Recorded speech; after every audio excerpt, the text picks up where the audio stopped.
Hi, I'm Ted Clay, one of the editors of SBC, and I'm here with Michael Bauer, who is the CFO and CGO of Greentube. To start off with your performance in North America, how would you say this has fared in comparison to your pre-launch expectations?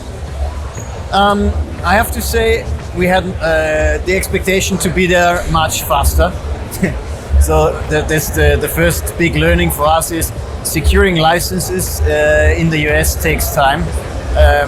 Not only securing the license, but also really having the setup then on the ground, server center, product adaptations, fulfilling all the requirements of the regulator, of the operators.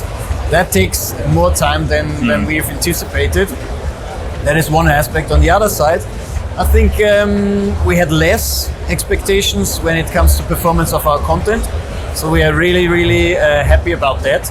I think we have strong content for the market, and especially also we have a very strong pipeline for the market.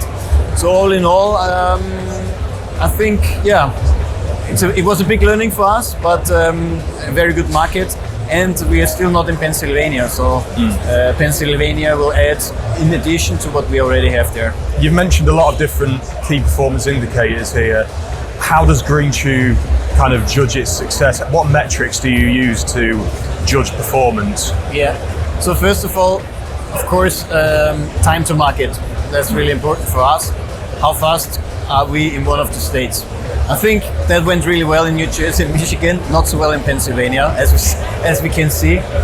And then when we are live and when we look at our performance, of course, the first thing always is GGR. So really, what is the turnover of the game in the market? And we compare this also with the help of the operators to other games in the market. So we really want to be in the top spot when it comes to games. That's really important. How else do we measure success there? Not only turnover, but also number of players. Stake per player, because there's quite a big high roller segment in the US. If you miss out on the high roller segment, then overall GGR is not as good. So that's an important aspect. And then last but not least, the uptake rate of our games in the market by the operators. That means, okay, we have a constant pipeline of games that we bring. How many of those games really go on each and every site? So that is, especially for me, always a critical component also to measure the effectiveness of our sales force. Earlier on, you touched on compliance briefly. This is obviously quite an important topic in all markets, obviously, not just the Americas. But in the US, there's obviously so many different state markets. How do you navigate the different licensing requirements and compliance conditions that this brings? Yeah, when it comes to that aspect, it's really great that we have support from our parent company, Nomatic. They have a huge compliance department that is super experienced in the States. So we actually work mostly with them, not with external lawyers.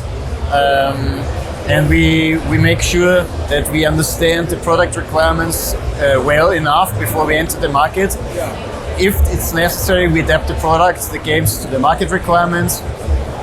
But when it comes to the real licensing effort and also tracking changes of licensing conditions, we really work together, our compliance department with the Nomatic one.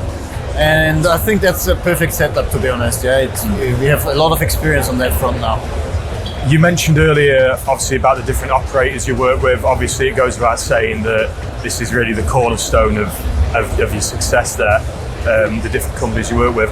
What partnerships have you engaged in North America, and how has this really helped with your market penetration?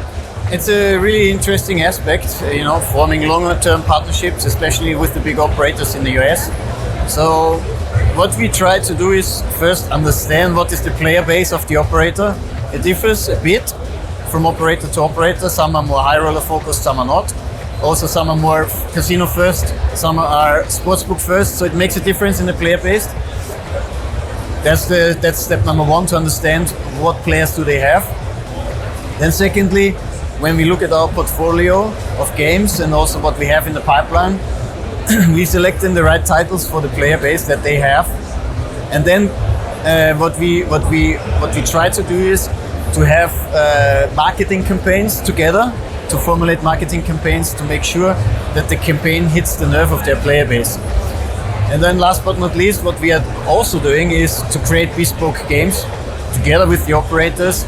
And there's a lot of involvement and feedback necessary with the operator. So we work very closely with the casino management team there, with their product people, and see, okay, what ideas do we have together? What mechanics do we think work for the player base that you have? What themes maybe are you missing? Maybe you need a link jackpot series, or how do we put that on your casino lobby? All of this is, that's an important back and forth with the operators, and we're doing this with several of them now. As another key stakeholder in the market, how do you factor responsible gambling into what you guys do? We, of course, when it comes to responsible gambling, we need to make sure as a supplier that our games are not available in any of the states in the US that are not legal. So what we do is geofencing, effective IP blocking of all US IPs if they don't have a license. So that's from our perspective what we need to do. And yeah, of course, if there's any additional RG requirements that the operator wants to have from us, that's case-by-case discussion. The Ontario market in Canada has been catching everyone's attention over the past few years. How significant a market is this for Greentube, and can you just sort of tell me about what you've been up to there? Ontario is indeed a very interesting market for us, because it is kind of a mixture between Europe and US. Yeah. We see games working there that are more European style, games are working there that are more US style. So actually very good for us because we have both. We have secured a few of the largest operators as partners there, and we are live with them. What we are still missing is the biggest player, which is OLG, but we are actively working on OLG to get them on board and to deliver content to them. We are live also in other provinces with the lotteries and like British Columbia and Quebec. It works really, really well for us. So we want to achieve the same thing, of course, in Ontario. You mentioned some of the work you're doing in other provinces like Quebec. Obviously, there's a lot of anticipation for where the Canadian national gaming market will go. What do you think of prospects in other provinces right now? Particularly, I know there's a lot of talk around Alberta.